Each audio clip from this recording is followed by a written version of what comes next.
Now remember, just like all the other videos, this is just a guideline. Make sure you use your book. First of all, we have to open it up.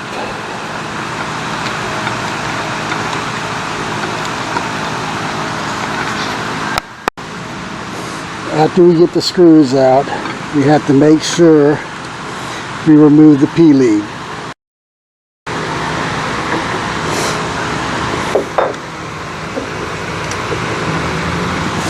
Now we remove the distributor block.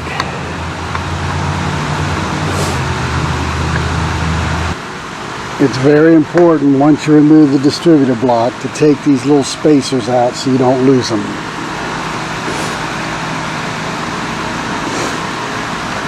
Then we can just pull this gear off.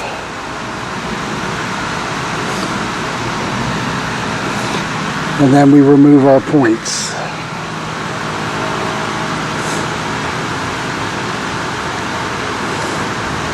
And again, we have to make sure we remove the lead.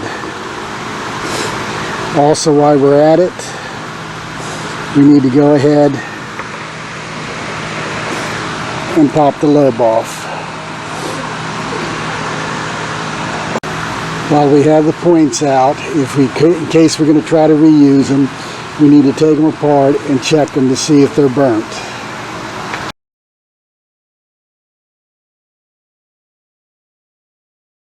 After we decide whether we're going to reuse our points or whether we're going to replace them, then we need to start putting it back together. You start by putting in the lobe itself. In this case, we're going to reuse our points. I probably could hit them with a little bit of emery cloth and clean them up. I'd have to check with the book.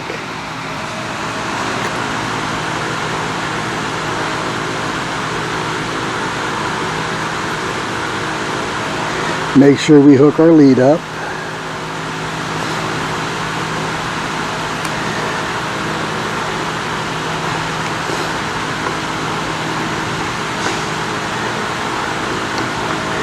And now it's time to hook up the buzz box or the synchronizer.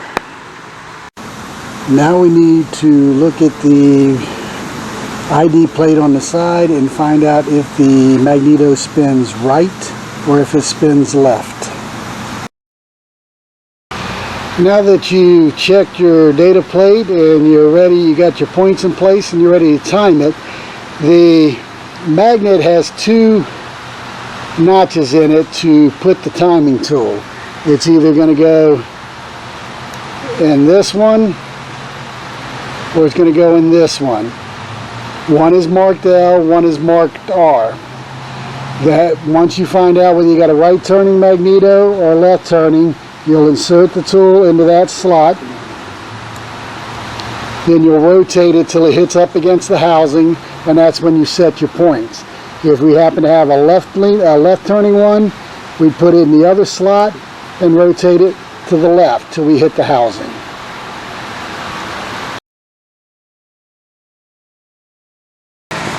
This particular magneto happens to be a right turning magneto, so I'll put the tool in on this side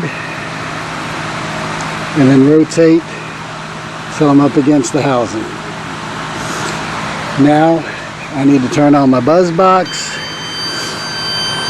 and adjust my points.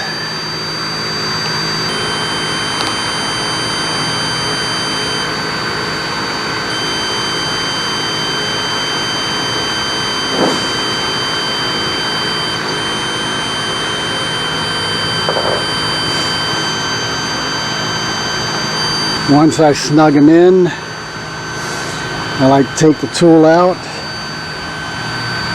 Then I rotate the magnet so the slot where the tool was is inside the housing, and then I work it backwards and see when the light comes back on.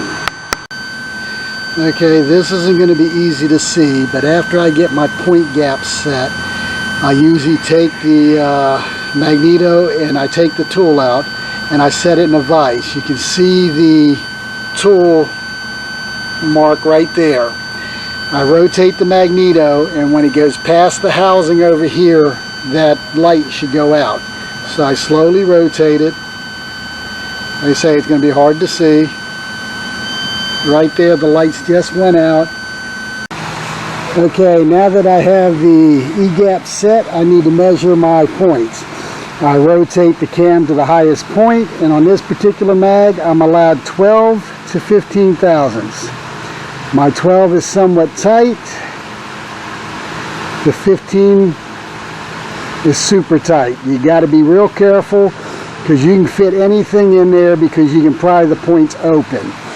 So as long as I'm within the 12 to 15, I'm good to go with this particular mag. I can put it together and put it on the test stand. First, we put on the little gear. It can go on one of two ways, it doesn't matter. And right now I'm just going to get it set up so the R is pointing downward. That way I'm ready to time the rotor. Now we go ahead and put those spacers in that we did our best not to lose.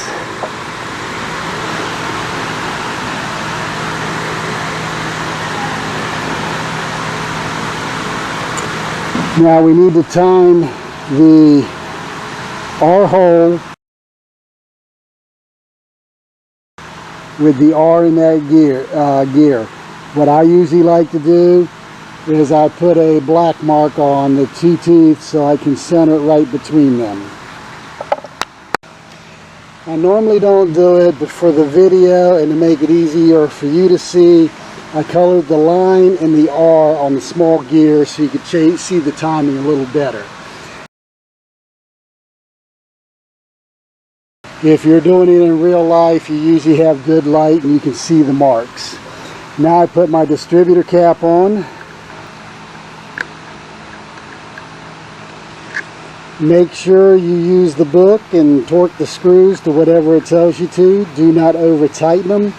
As I've said time and time again, we are working with aluminum. It's very easy to pull the threads out. So I'm just going to snug these because this Magneto comes apart so often. Now I got that together, it's time to put the cap on. Make sure you hook the P-lead up. Now I have my P-lead hooked up, I can drop the cap in place and put the screws in.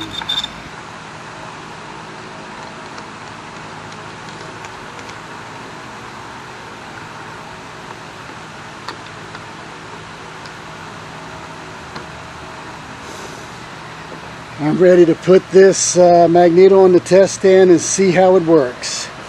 Before I show you how to do a Bendix, I do want to take a quick moment to discuss the impulse coupler. The impulse coupler serves two purposes.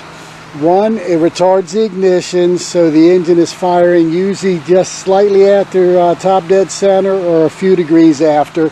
That way we don't get a kickback. As slow as these engines spins, if we fire before top dead center, it'll kick the prop back. This is going to be hard to show you, but it's also, if you look at the shaft, that's the inside of the Magneto. That's how it's retarding the ignition, like that. Once we get to a certain point, it releases that and it lets the magnet spin at coming in speed. Coming in speed is simply the speed it takes for the magnet to be able to produce enough power or juice to jump the spark at the spark plug. And that's it. Now we'll get started on the Bendix. There's quite a bit of difference between doing the internal timing on a Bendix as there is to the slick. First of all, you can see the points are exposed up here. They're not actually inside the Magneto. If we're just going to check our points, maybe service them or replace them, we don't have to take the Magneto apart as far as we do a slick. Now, the big thing with this is we don't have the tool we need to slide in there and push it up against the housing. We simply need to make sure that the bevel tooth with the red mark on it is in the middle of the sight window, or they call it a vent window. Once we get that done, we have a gauge that measures out in degrees of rotation. That goes inside on the 2 screws on the top. We have ourselves an indicator.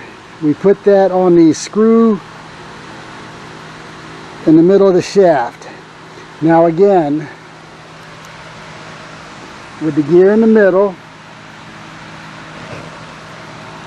we want the pointer pointing to 0.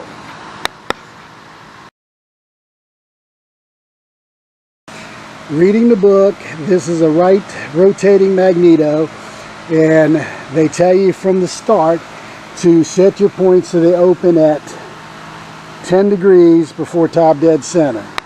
Now with that set and ready to go, I need to get out my buzz box, just like I did with the slick. Red lead to my P leads, and this to a ground. We'll go right here. Now I'm set at 10 degrees. I need to loosen the screws inside on the points. Turn my tool on. And let's adjust our points. I'm at 10 degrees. We're going to snug the screws down.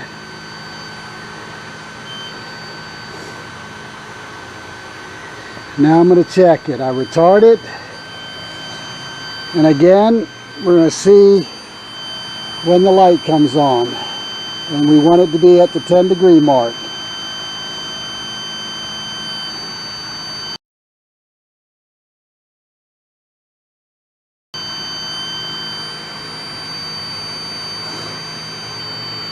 I'm probably at about 11.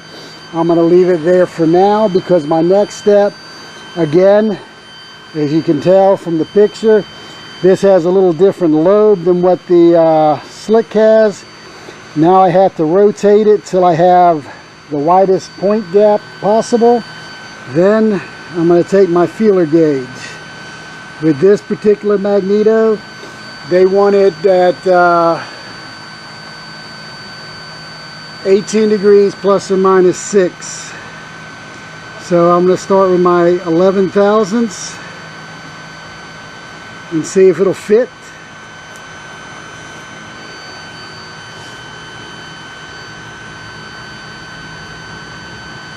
This one's not going in. So I can shut the beeper off. Now what they tell you to do with this Bendix, I need to make that gap so that feeler gauge will fit. I'm shooting for my smallest one, the 12,000 one. Excuse me, it's not 11, it's 12 thousandths. It's still not going in, so I need to open them a little wider.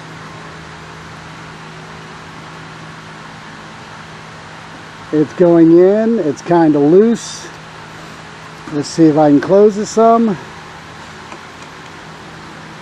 There I have it. Now if the gap was bigger than 24, we would have to adjust it down to 24. Now what I can do is I go back to this, I turn my buzz box on, and my timing can be anywhere between 20 and 6 degrees. Right now I'm going off at about 25. So this would mean I'd have to change my points and maybe even the lobe. So like I said, quite a bit of difference between this and a slick.